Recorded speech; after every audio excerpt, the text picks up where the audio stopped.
bad guys in a police car. In addition to chasing a bad guy, we're going to have what we call an interference vehicle out there. They have their windows up, their stereo on, they're not hearing the sirens, and they're going to pull right out in front of you. So you need to be able to stop and clear that intersection, basically is what we're teaching you to do. So we're going to do 3 laps. With each lap, we're going to progressively go a little faster. One of the things I'm going to expect you to do is just kind of call directions. Northbound Jones Street, whatever you want to say.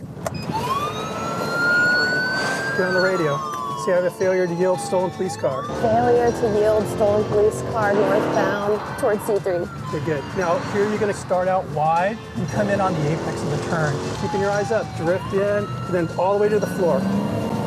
So here in this little straightaway, stay on the outside portion of the lane. Good.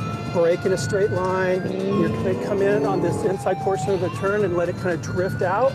Eyes up high, all the way to the floor. The interference vehicle is probably going to be in play here soon. So if you see another police car coming at you, make eye contact and stop. Oh my Christ. Here comes that interference car. Stop, hit your yelp button. Woo! We don't want to be so focused on the suspect that we don't see a car exiting a driveway, a kid on a bicycle, a ball rolling into the street. Again, safety is the #1 factor here. You don't want to get tunnel vision. You don't want to get so into the pursuit that you kind of lose what's going on around you. Yeah, I mean, I can't imagine doing this with like people and pedestrians. It's a different game when you're out there. There's this adrenaline dump that hits us all. You get excited, you start breathing real fast, but as a police officer, you're thinking about putting all the information out to your partners, coordinating with the helicopter. We want our officers to be in control at all times when they're pursued. Physically, over the car, and emotionally with all the adrenaline and the stress that's happening. Come in on the apex. Good. Oh! Almost did a little oversteer there. I hit a cone, damn it! Did you? Yeah, you did, didn't you? You're getting kind of... Getting too comfortable. When you get in the moment here and all you want to do is catch the bad guy, it's easy to kind of get that tunnel vision. All right, Marty, good job, brother. This was really fun. You did good enough to pass pursuit drive. Really?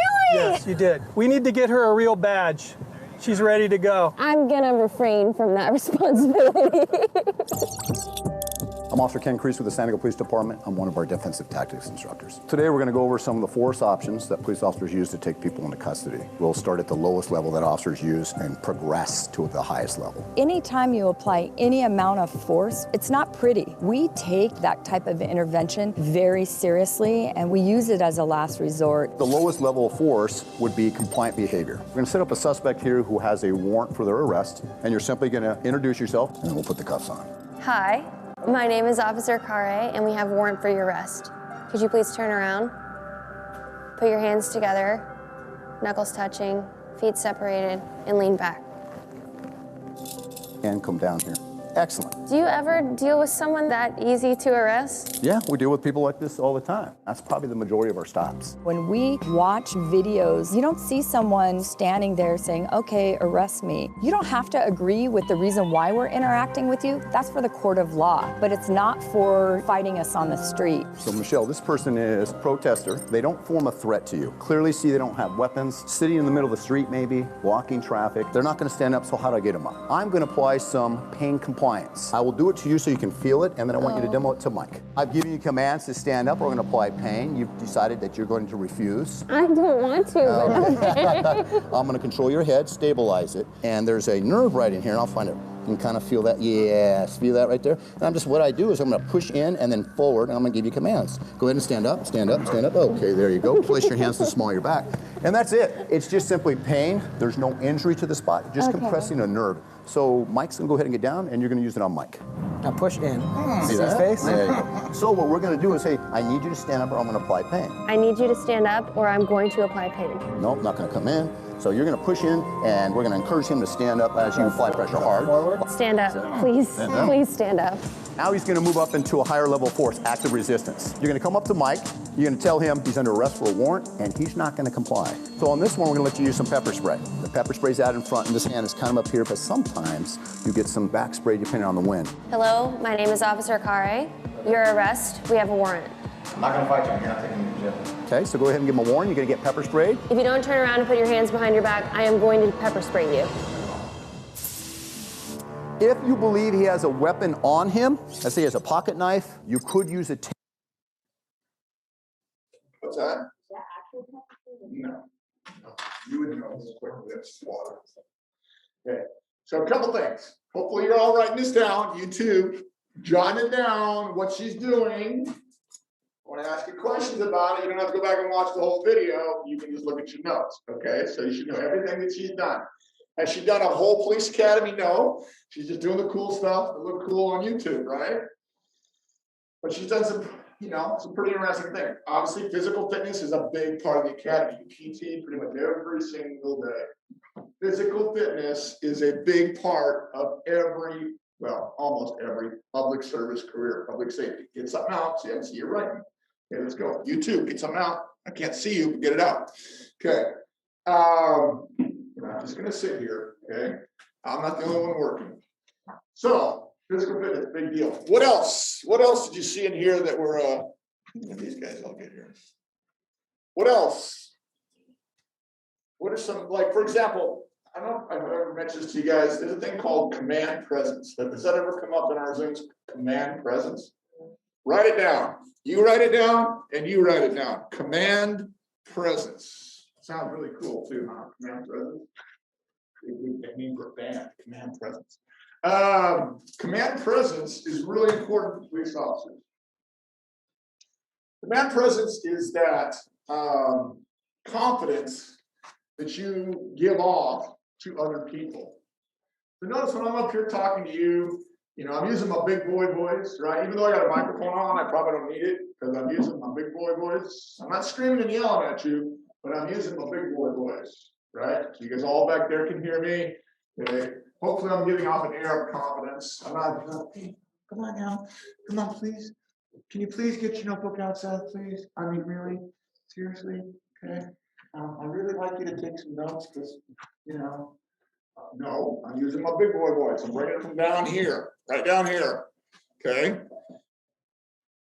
I hopefully am giving off, exuding a level of confidence that I know what I'm doing, right? You size up your teachers the first day you come in here. You're like, ooh, I can get away with anything I want. This guy, cool, man. Okay. Or I ain't gonna mess with that guy, man, or that lady, because she's scared, and you're scared. I'm not gonna mess with her. You size up people all the time. You size up your teachers, whomever. Guess what? Criminals, people that like to do bad things, do the exact same thing. They size up police officers. You pull over a car at night on the freeway or a road or somewhere, you come alongside that car and you start talking to them. If those are bad guys, they are sizing you up. They're looking at you going, well, I don't want to go to jail. I got a bunch of weed in this car or whatever I got in here, okay? Can I take this guy? So your command presence, that air of confidence, not arrogance, but confidence that you know what you're doing, that you can take care of business, okay? And if this person, this criminal, doesn't comply or doesn't get with the program, you're going to be able to handle it. Can a woman have command presence? Can a female? Absolutely. I know several female police officers that have command presence like you can't believe. Great command presence. Okay, I ain't gonna mess with them. Okay, I know teachers that have command presence, female teachers. Okay, some teachers have great command presence, some don't. You know what I'm talking about. Okay, you know who exudes confidence and who doesn't.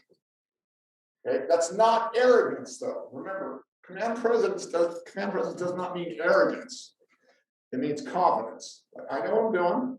I know what I got to do. I'm not going to let you get away with stuff that you shouldn't be getting away with.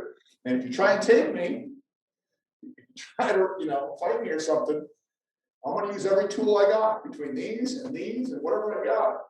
I'm going to make sure that business is taken care of. That's command presence, not arrogance. Okay. When she was telling him, giving him commands, did that sound like good command presence? Why not? It sounded kind of wimpy, didn't it? Like, okay, yeah. If you're a police officer, whether you're male or female, you tell gives a lawful order. Somebody's doing what they're not supposed to be doing. You tell them like you mean it. Okay, you know, like your parents, when they get mad at you or whoever you live with, and you know, they got command presence when they're mad at you. Okay? Okay? You don't have to be mad. You're not mad. You're just using that voice, your big boy or your big girl voice. Okay, all right, here we go. Also, remember pepper spray. What level of force is pepper spray? Less than lethal. Less than lethal. I want to see this. All right. Taser. This is a real taser? This is a real taser. Oh. So what we're simply going to do is that suspect's exhibiting assaultive behavior. So you're going to point it at the suspect and you're going to say, Get down on the ground. You're going to get tased. now you're going to say, Taser, taser, taser. that is the warning to the officers around when it shoots the darts, makes a loud pop, and could be misinterpreted as gunfire. Officers going in, they're grabbing the suspect, we're getting control of his wrist, we might put in a wrist lock on him. Wow. Great leg shot, fantastic shot here. We've got a good spread. This person is going to be much easier for us to take into custody because they're going to have a tremendous neuromuscular lockup from that. This person wants to hurt the police officer. They're grabbing onto the officer. They're not trying to get away. They're actively fighting with the officer. So baton can be introduced now. We avoid from the neck up because we don't want to seriously injure somebody. And we avoid anywhere in the spinal column, anywhere behind the kidneys. Arms are great targets, and the legs. It feels really weird to use force against another person. Especially holding the baton was like really bizarre for me because I've only seen the negative social media videos of police officers using them against protesters. The suspect is coming to punch you. You can drive your hand into that face. That's kind of where we want you. If I'm driving your face this way, very difficult for you to throw balanced punches. Right. Now he's going to come at you. Good strikes. Get on the ground! Get on the ground! Move to Get the on rear, ground! move to the Get on side, the ground! and then move out, back up. And then from there, good. We'll assess, we'll pull this back kind of in a fighting, ready to go, and we move, get some distance, and we'll just hold right here. It just feels weird. Like I didn't even want myself to be filmed hitting a dummy with a baton and yelling that. I have to remember that all of these are last resort techniques. That's why we always try to educate the public is comply with the police officer, and there's a legal course for you afterwards. Don't pull away. Don't start to reach for your waistband, and then set off a chain of events that's wildly chaotic, uncertain, tense, and anything can happen. It's important to know that it's not a pleasant thing, and so our officers experience the less lethal forms of force, like the taser. Okay, what that guy just said is kind of important. Compliance. Write down compliance. Okay, if you comply with what the police officer is telling you to do, okay, if you comply with their orders, their requests, if you comply, okay, even if you feel like you haven't done anything wrong, if you comply, even if you're going to get arrested, you're still going to get your day in court, right? You get to fight it out in court instead of fighting it out on the street somewhere. If you fight it out on the street with a police officer, what are some bad things that can happen? Well, all those you just saw, right? Pepper spray, tase, baton, or shot. So fighting it out on the street or wherever with a peace officer, probably not the best thing to do. Bad choices. That's when bad things can happen. Okay. If you the best place to fight it out is in court, legally. Okay, so comply with the orders. Taser. We're going to use alligator clips. We're not going to shoot the darts into you, okay? But you will experience the same exact effect of being hit with the darts. You're going to get between 1,200 and 2,500 volts. What does that mean? That means you're going to get a little bit of current going through your body that is going to lock up your muscles for 5 seconds. What does this feel like?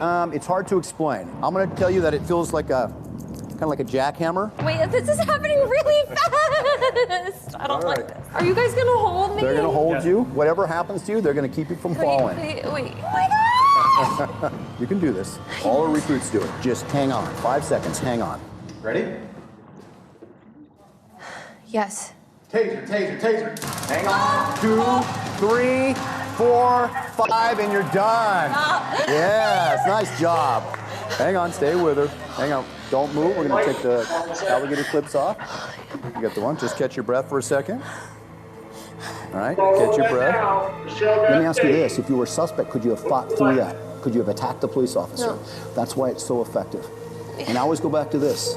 I don't have to tase you if you comply with what I tell you to do. So she'll be responding to a fight between two males. I'm gonna. Okay, so she got tased. How does that taser work? Boom, the darts go in, electricity goes through your body, it locks up every one of your muscles. Did you see her like tense up? All her muscles, back muscles in her back, chest, feet. I feel like it feels like It would be just like a cramp over your entire body. full body. Think like a full body cramp. Okay? Okay? It's really effective at getting somebody to stop fighting. Have you seen on the big like the videos of how they taste like the huge guys and like they don't go down? So yeah, so a couple things can happen when you use a taser. Number one, the darts may not stick. You know, especially if they have heavy clothing on, a big heavy jacket or whatever, darts may not get into their skin, and you get a tasing. So that's one. Some people are better at fighting, you know, some of those big guys, especially if they're jacked up on something, sometimes, you know, most of the time though, taser works pretty well. I mean, they're locked up, and then you let them off, they usually fall down because they can't stay standing up. You can get them restrained, you can get them handcuffed, so that they're no longer able to fight you or anybody else. Okay, so taser, less than lethal force. So levels of force: pepper spray, taser, baton. Okay, those are your less than lethal ones options. Okay.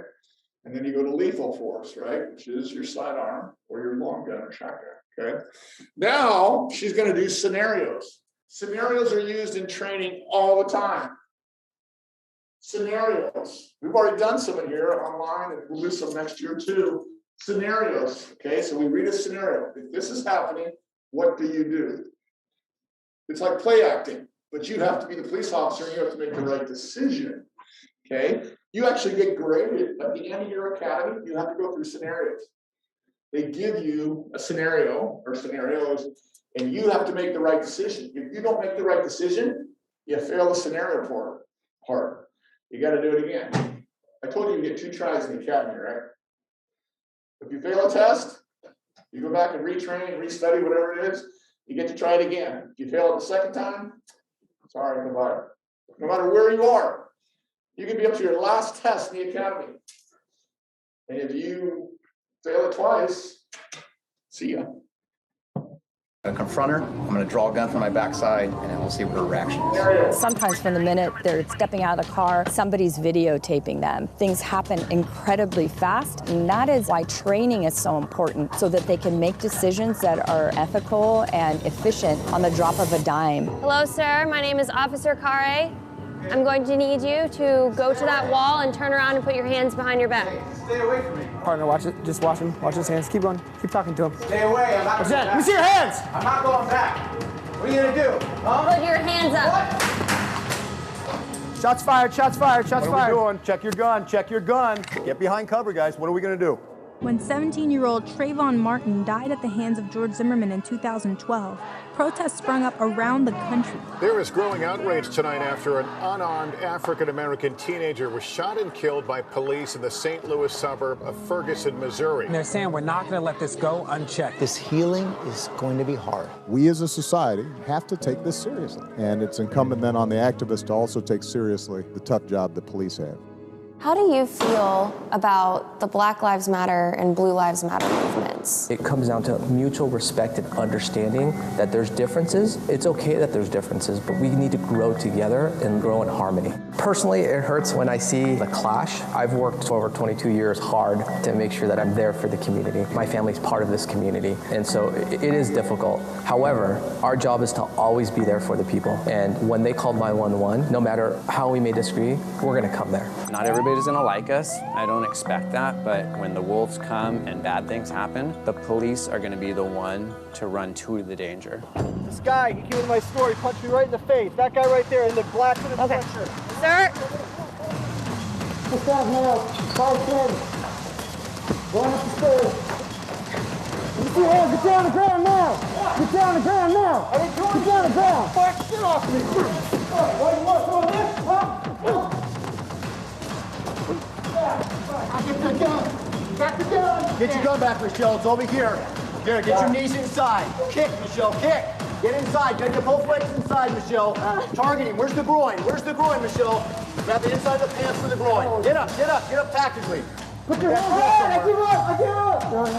Come to this side, Michelle. Over on this side. Come over here. Just control that arm.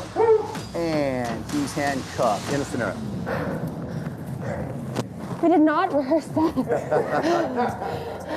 She did really good. She hasn't gone through any professional training prior to this, and she's got that kind of a survival mentality. So when she got overwhelmed in here, she just went to her natural instinct, was striking, keep moving. It's what we encourage.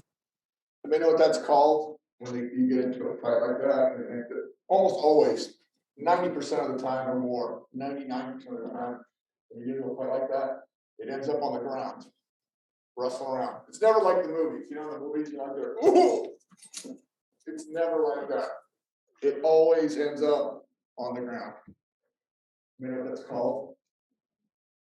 Call that ground and pound. So it always ends up ground and pound. Okay. In that case, something really bad happens. They don't really mention this. What's the thing that is really bad that happened? You got a gun. If the bad guy gets your gun, nothing good is going to happen with that. Okay, so that's what some of they train very, keeping your weapon secure. If that guy gets your gun, it's not going to be good. Okay, so will you do that in the academy? Yes, you will. Ground and pound training. Okay, scenario training. She got some distance. She then was able to get back in the fight and help her officer. So did a wonderful job. She really did. What was the suspect doing to your partner? Was he punching him, striking him? I don't even remember. Yeah, don't even remember. It happened so fast. I had you write a police report right now. How detailed would that be? How come you can't remember? John's jacked up, right? And you're sitting there thinking, man, I can die in this fight or whatever, you know. Your adrenaline's just like flying. Okay. So she can't even remember all the details. Be kind of difficult. You'd have a lot of gaps of time in there because I don't remember all that. Yeah. Doesn't mean the officer's lying either. I'm Sergeant Michael Bells. I work at the In-Service Training Unit, and I'm one of the active shooter instructors for the department. We're going to set up a scenario where you and I and another officer are all going to respond to an active shooter call. If we see him, we're going to engage with him, and if he sees us, he's going to try and engage with us. Especially with all the shootings that are happening, especially Parkland. I've met students from there before. It feels very real. My name is Francisco Roman. I'm a police officer with San Diego Police Department. On June 23rd of 2018, me and two of my partners responded to a domestic violence call at a condo complex. So we were responding to an active shooter incident. Our suspect is wearing a black sweatshirt and tan pants. Once we get there, we start knocking on the door. No one answers. We see two deadbolts on the door. So that's the first red sign. We're like, it's kind of weird. Josh, we're going to clear this first room on the right. You cover the hallway. Okay. You see anybody on your side? No. Is anyone behind the couch? No, my side's clear also. Let's keep moving. Next, we start smelling smoke. So it goes from domestic violence to now it's possible fire inside. So we call for the fire department. Josh, why don't you lead into the next room? I'm covering the hallway? Yep. Go ahead and go. So the first firefighter gets up there. Before we even open the door, you kind of get the little hairs in the back of your neck stand up. He breaks the door open. The door swings open. He takes a step out of the way. And we immediately start getting shot at with an AR-15. Josh, you got anything on your side? Hey, it's out here, it's out here. Where'd you see him go? To the left. The person inside continues to shoot through the door and through the wall at us. Hits one of my partners, Danny Byam. I see him fall, and there's two things that run through my mind. Either he's seriously injured or he's dead. Hey, we got one hit. He says, I can't move. He lost all the feeling in his entire body at this point. Trying to drag him out of the way, and we're still getting shot at through the wall. Come on, Danny. Michelle, step off to your right. You're going to hold the hallway for us. Josh and I are going to start clearing these rooms. We get to the end of the hallway where there's a window. So my other partner, Sean Vogelman, he sets himself up on a small little balcony to provide cover for us. The guy pops his head out and starts shooting down the hallway. Hey, he's here, he's here. Stay on him, stay on him. I feel like a sharp pain in my shoulder. I look down at my shoulder and it's like cherry red, just leaking blood. I didn't realize that I was shot 2 more times in the chest and through the neck, and it came out of my chin here. You didn't even notice? I didn't feel it. At this time, Danny starts to get some feeling back in his body. Danny dives out head first, and then I follow. It was about like a 20-foot drop. They immediately rushed us to the hospital. They put me in a medically induced coma. 2 days later is when I woke up. That's when I realized, oh, I'm in the hospital, so I'm alive. Is he still there? Let's go move out. Let's move after him. Let's move after him. He's down. Even just doing this active shooter drill was terrifying, and I knew I wasn't going to die. What do you wish people knew about being a police officer when social media is populated with one story about who you are? That we care. We genuinely care about the community. We understand that as police officers, we meet people at the worst time of their lives and want them to feel comfort that we're there and not be scared of us. I mean, we walk into every call with the mentality that everybody gets a fair shot. I personally like to think everybody's good. Unfortunately, it always doesn't work out that way for us. My name is Josh Defoe. I'm a sergeant with the police department. I work in our training division. And so what is our final event for today? So the final event today, you'll be pepper sprayed. We do this to the officers in the police academy for a couple reasons. First is so they know what it feels like if they accidentally get sprayed by, say, another officer or even a bad guy. And so they know what the suspect is feeling. So when the suspect says, my face really hurt, they understand that it does really hurt. I'll say cover one eye. Okay, this happens. This is a post requirement. Post requires, all the stuff you're seeing. The basic police academy has to pepper spray their recruits. So she's going to get pepper sprayed right in the face with real pepper spray. It's going to hurt.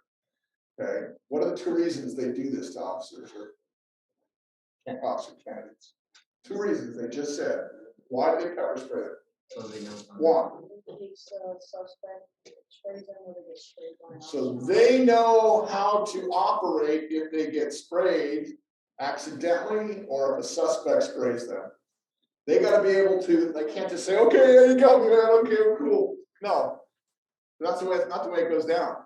If they get sprayed and they're burning, they have to be able to defend themselves and keep their weapons secure. If they don't, they may not go home. Okay? So they got to know how to defend themselves if they get pepper sprayed, either accidentally or on purpose from a suspect. What's the other reason that they pepper spray these officers? So that they know how the person feels when they get pepper sprayed. Like, hey, this isn't fun. I'm not going to go around and hose down every person that gives me some lip, right? Oh, really? You think so? Okay. What do you think about that? No. I don't think they let teachers spray pepper spray. That'd be cool. Really? You're not going to do your work? Okay. All right, there's like covenants left here. I'll put the link on the I'm going to post the journal for your Zoom journal for last month and for your workout journal. Make sure you guys are getting the workouts in. And, oh, I just got news. We might be able to start working out in our gym next week. Nope. I think we've been cleared to do that. Bye-bye. Next week, I'll let me find out. I'll tell you for sure. Later. Have a good weekend. Be nice to everybody.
Okay, let's just get going here. Before I get started, does anyone have any questions for me, whether in Zoom or in the classroom here? Go ahead, shout out your questions if you have one. Count of 5. Okay, since there's no questions, we're gonna go ahead and continue on. We're gonna finish up the PowerPoint today. I'm gonna give you, there's 3 assignments, but one of them is fairly quick. You need to assess it in your student view. And the other 2, you really have until, until Saturday night to get it all done, okay? Or actually Sunday morning, all right? So let's go ahead and let me share my screen with you guys. Let's go ahead and start this.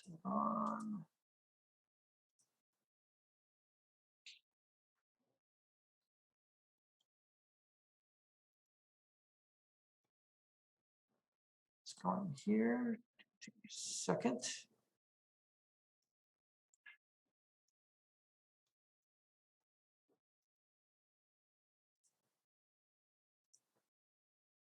All right. Here we go.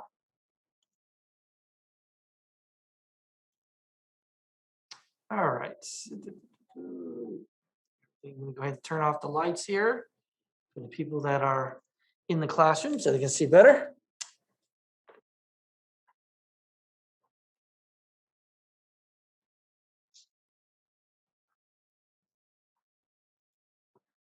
Guys. All right. Let's go. All right. So what we're going to do now today is we're going to discuss gases in a closed container. And when gases are in a closed container, it's considered what we call a closed system. Now, we talked about this previously, so this should be nothing new. Now, what we're going to do is we're going to kind of look at the pressure that's inside these containers due to the gases. And the pressure is dependent on several factors. One of them is the quantity of gas in the container. We're going to abbreviate that with a lowercase n. The other factor is temperature, uppercase T, the temperature of the gas in the container, and also the volume of the container itself, we call that V, and also the number and strength of collisions occurring within the container. So those are the factors that really affect the pressure. Now, how do we measure the pressure? Well, we use a device called a manometer. A manometer is a device used to measure the gas pressure inside a container or closed system. Do not get this confused with a barometer. A barometer is used to measure atmospheric pressure. A manometer is used to measure the pressure inside a closed container. All right. Okay, so let's take a look at how the gas quantity affects gas pressure. Now, the gas quantity is the number of molecules, and what we're going to be talking about very soon is something called the mole. A mole is just a quantity of gas, a specific quantity of gas. And the more gas molecules you have, the more wall collisions, therefore the higher the pressure. The fewer the gas molecules, the fewer wall collisions, the lower the pressure. So that's pretty much what you have to remember. Now, we're not going to really do too many problems in terms of changing the gas quantity, at least not now, and I don't think we'll actually get to that in this class. But for now, we're going to keep the gas quantity essentially fixed when we're talking about all the things that we're going to talk about today. Now, what about volume? How does volume affect the gas pressure? Well, the volume is the amount of space occupied by the gas.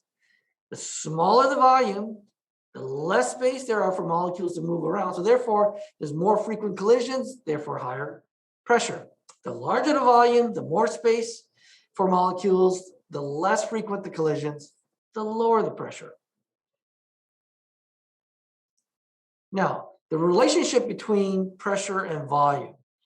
Now, the pressure-volume relationship with constant temperature, so we're going to keep temperature constant, we're going to keep the number of gas particles constant, and we're going to look at a rigid container that can actually change its volume like a syringe. And when that happens, the relationship between The pressure and the volume is indirect or inverse, meaning as one goes up, the other goes down.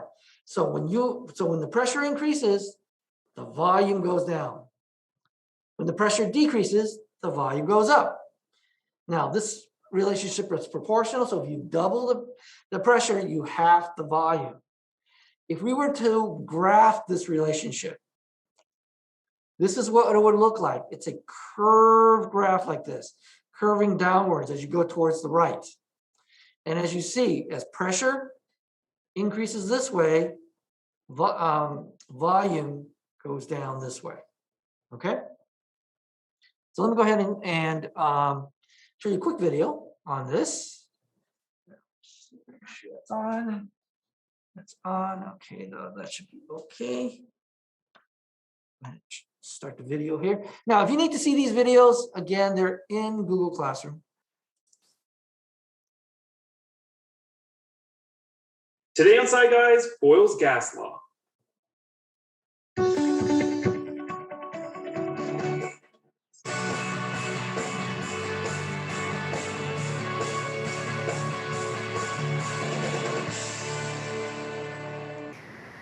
Let me stop this. I'm gonna want to share this with optimizing the video.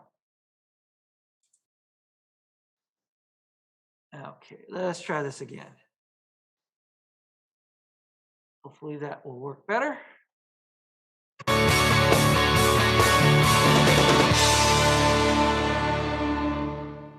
Welcome to Sci Guys. I'm Ryan. And I'm Mark. And today we'll be starting our 3-part series on the laws of gases. Today's episode, Boyle's Law. Under pressure. Just Shazam it, it'll know. Boyle's Law states that in a closed system, pressure and volume are inversely proportional. Okay, guys, I do not need you to memorize what the name of the laws are. Just know the relationship. That's all I need you to do. What that means is that as pressure increases, volume would decrease, and vice versa. The only equipment you're going to need for this episode includes a large syringe that you can get at a medical supply store or drugstore, and water balloons, which we found to work well because of their small size. Although we're not dealing with anything hazardous in this episode, it's never a bad idea to wear some eye protection and a lab coat or apron. The first step in our experiment is to blow up our water balloon. Keep in mind how large it is, as it still has to fit inside the syringe. Once you have it to a good size, just tie it off, like so, and you're ready to go. The next step in our experiment is take your small balloon in your large syringe and drop the balloon inside the syringe and place the plunger on the end.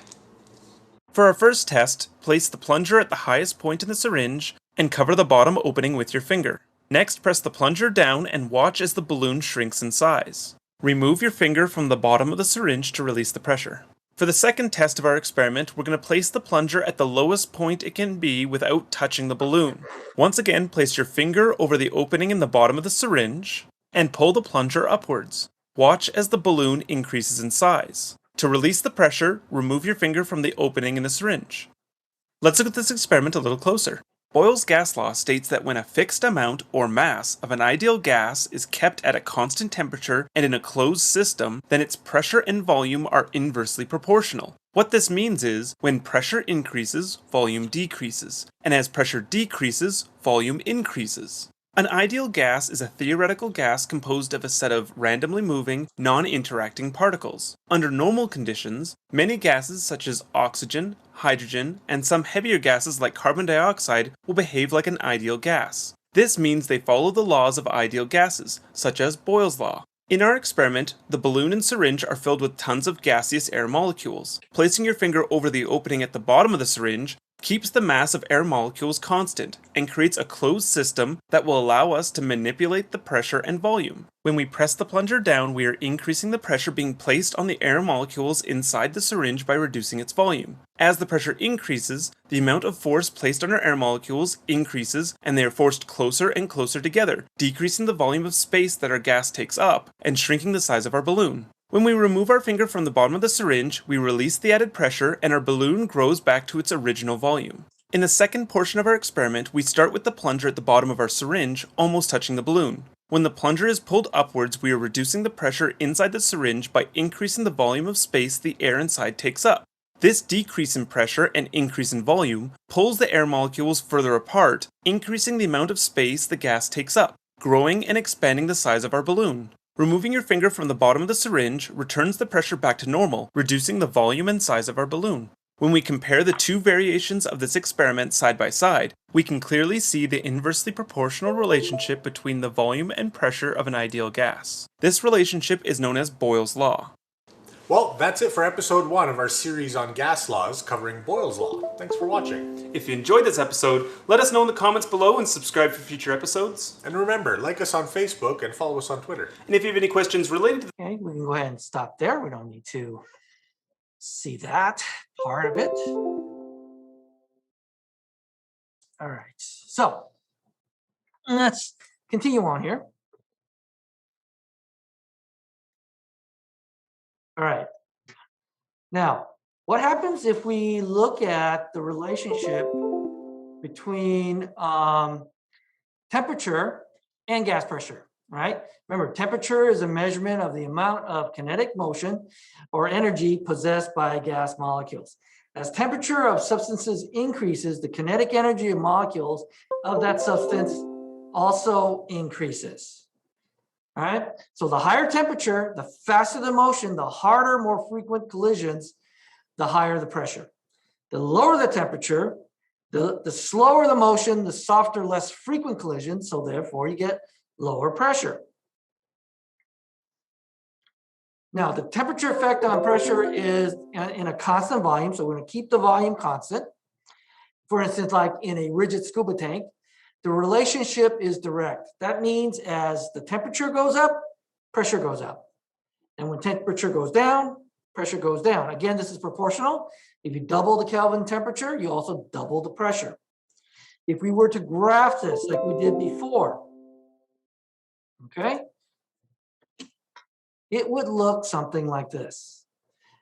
If you have a straight line that goes from left to right upward with a positive slope, that is going to be a direct relationship, right? So if we have temperature versus pressure, you're going to get this line as straight up as temperature goes up, pressure goes up, okay? So let's take a look at a video on that. Today on Sci Guys, Gay-Lussac's law.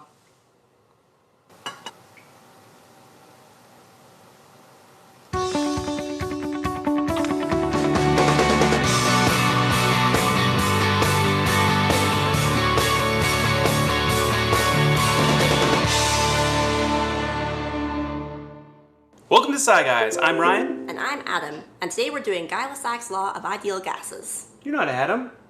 You're a girl. No, I'm Adam. I'm confused. Gay-Lussac's law states that the temperature and pressure of an ideal gas are directly proportional. This means that as the temperature increases, the pressure increases, and vice versa. The equipment you're going to need for this episode includes a couple of candles, a beaker or glass, some water and a shallow dish to hold it in, some food coloring, and a butane lighter or matches. Although we're not dealing with anything particularly hazardous in this episode, it's always a good idea to wear an apron or lab coat to protect from spills and splashes. As well as our younger viewers, always make sure to have adult supervision anytime you're dealing with fire. So what we're going to do first is fill our shallow dish with an inch or two of water.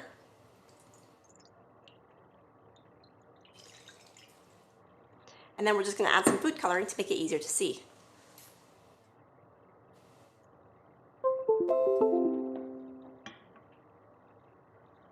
The next step in our experiment is to take your two candles, place them in the center of the water, and light them with the butane lighter.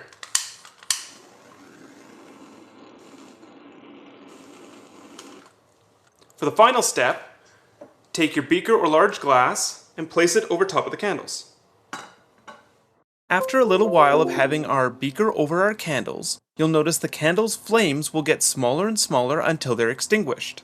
If you watch closely, you'll see that the water level underneath our beaker begins to rise as the candles fade away. The water level will continue to rise for a short time after the candle has been fully extinguished. You'll notice that the water underneath the beaker is much higher than the water in the shallow dish.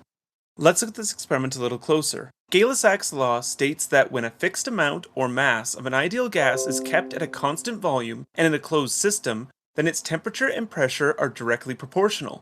What this means is that when a gas's temperature increases, its pressure increases, or as its temperature decreases, its pressure decreases. As we mentioned in our last episode, an ideal gas is a theoretical gas composed of a set of randomly moving, non-interacting particles. Under normal conditions, many gases such as oxygen, hydrogen, and some heavier gases like carbon dioxide will behave like an ideal gas. This means they follow the laws of gases such as Gay-Lussac's law. In our experiment, our beaker is filled with gaseous air molecules. The energy from our flames transfers to the air molecules, exciting them by raising their temperature. When the air molecules in our beaker are excited, they try and spread further apart, but because our beaker won't expand like a balloon, the volume of space our air molecules can take up is limited. As they try and expand in volume, the air molecules press harder and harder against the walls of our beaker and the water at its base. This increase in air pressure under our beaker causes the water level under it to be pushed lower than the water level outside of it. The higher the temperature or the more energy the air molecules get, the more pressure will be created under our beaker. As the candle flames burn, they use some of the oxygen contained in the beaker for combustion. The products of this reaction are carbon dioxide gas and water vapor. As more and more hot carbon dioxide gases and water vapor are produced, they fill up the top of our beaker, forcing the oxygen in our beaker that the candles need to burn lower and lower until the candles are extinguished. Once the flame is extinguished, the air molecules under our beaker begin to cool off, dropping in temperature and losing their excitement. This causes the amount of pressure our air molecules are exerting on the sides of our beaker and the water at its base to drop. As the pressure drops, the air under our beaker wants to be equal to the pressure outside of our beaker. This need for balance causes a pull on the sides of the beaker and the water at its base. Because it's much easier to pull water into our beaker than it is to collapse the sides of our beaker, the water in our shallow container is pulled into our beaker, raising the water level under the beaker, equalizing its pressure. By changing the temperature under our beaker, we can clearly see the directly proportional relationship between the temperature and pressure of an ideal gas. This relationship is known as Gay-Lussac's law.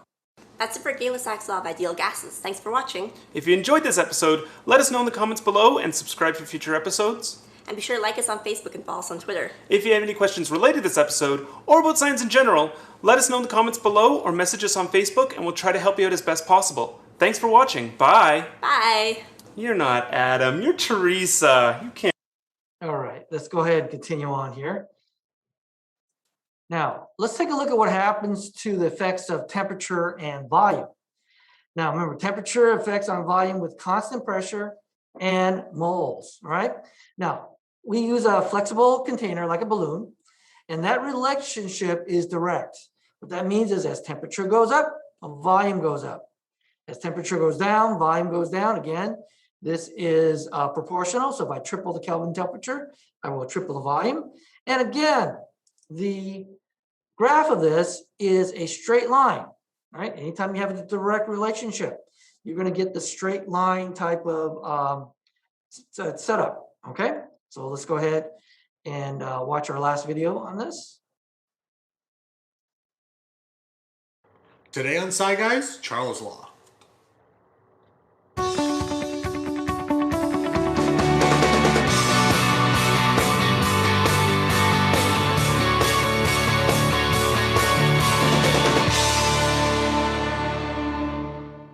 Welcome to Sci Guys. I'm Ryan. And I'm Mark, and welcome to part 2 of our series on the laws of gases, Charles' Law. Under temperature, do-do-do-do-do-do-do-do-do.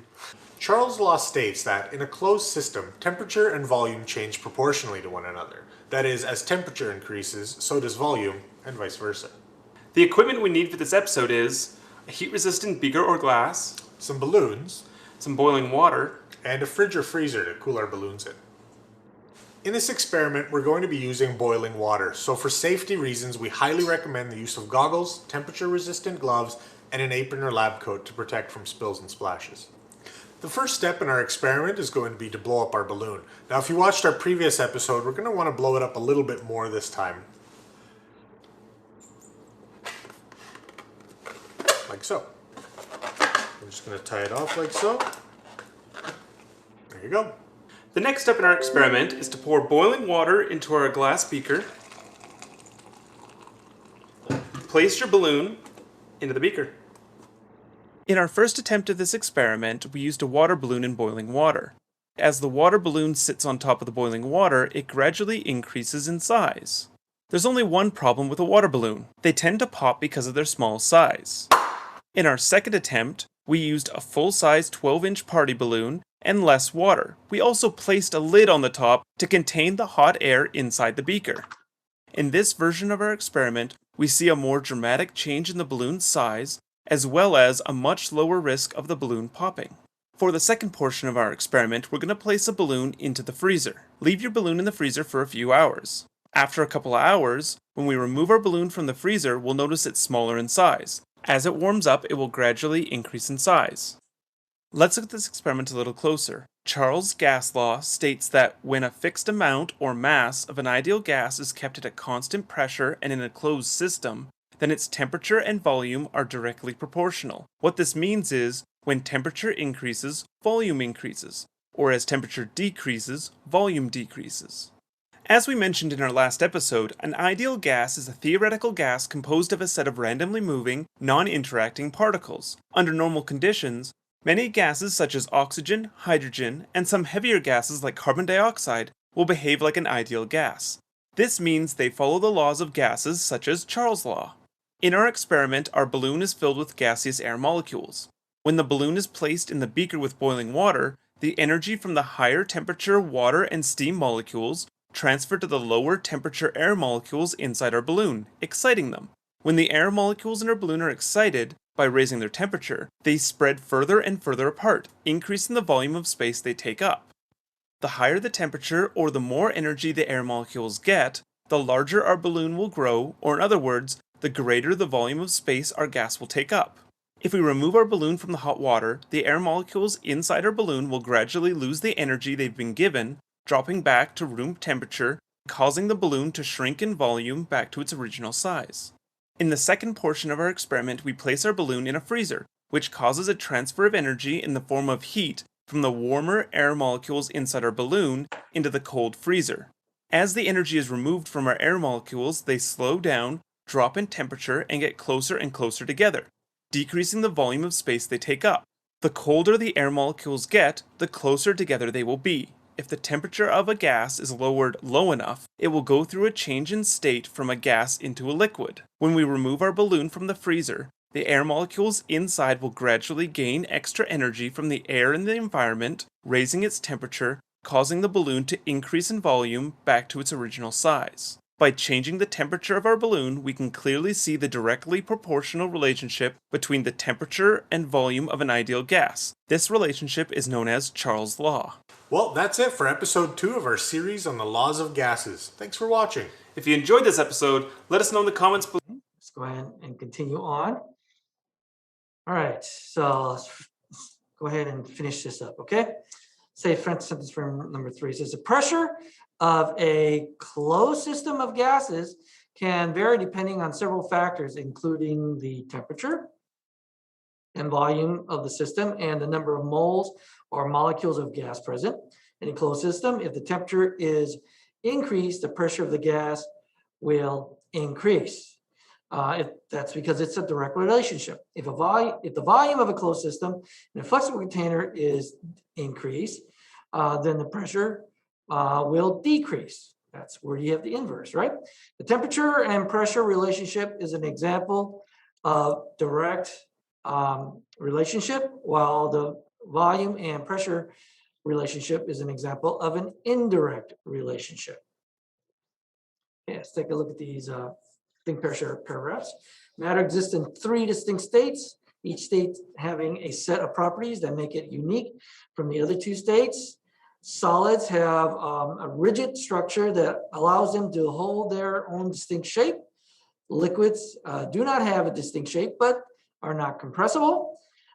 Gases also take the shape of their container, but are highly compressible. Furthermore, the molecules of gases are very far apart from one another, while the solids and liquids have their atoms and molecules held much more closely together. Regardless of the state of matter, when one substance, the solute, dissolves into another substance, the solvent, together they make up what is known as a solution. A well-known example is salt dissolved in water to make salt water. Kinetic theory of gases describes a set of assumptions for why gases behave the way they do. Ideal gases are gases that follow these assumptions perfectly. Of course, the behavior of real gases does deviate from this perfect behavior. Pressure, often measured in atmospheres or millimeters of mercury, and temperature measured in degrees Celsius or Kelvin, are two very important factors that influence the way gases behave, as well as the amount of space they take up or their volume. A very important Kelvin temperature in chemistry is known as absolute zero. It is the temperature at which all molecular motion stops. Okay, so we're done with our PowerPoint here. And so therefore, I have the 3 assignments for you. Like I said, the one assignment, which is the relationship on pressure, volume, and temperature. That is actually due by midnight tonight, where you actually have to assess it in your student view. That's the only one that's really due today. The other 2, which is a PhET simulation and the e-text. You know, remember, we have an e-text. That means we're going to have a quiz next time. And that's really not due until Saturday night, Sunday morning. I probably won't grade those until probably Sunday evening. So, you know, as long as you get it done by Sunday morning, you should be okay. All right. If you do it afterwards, then you're going to need to email me saying you did it. All right. Are there any questions? No. Okay. So those people that are in Zoom, go to Google Classroom, download that assignment, the relationship among pressure, volume, and temperature. Do that and get that assessed by midnight tonight. For those of you that are here, I have already printed out a copy for you guys. Go ahead and grab it up front here. Start on that in class and go ahead and assess it also. So come on up, grab those people that are in class here. For those of you who are in Zoom, if you don't have a question for me, you are free to leave.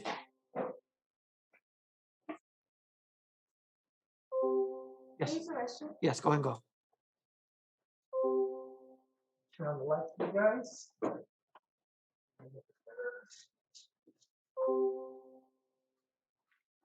Guys, come on, grab a sheet. So start on this. So that way you don't, you can get this done, at least this done in class. So you don't have as much to do.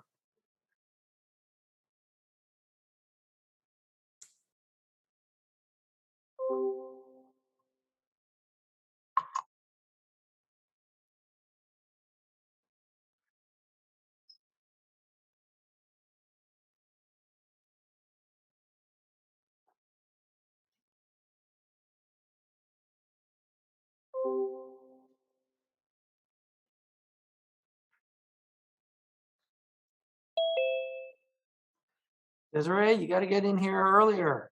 I've already went through the PowerPoints.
Hi, Miss Charles. I just sent you a private message in the chat.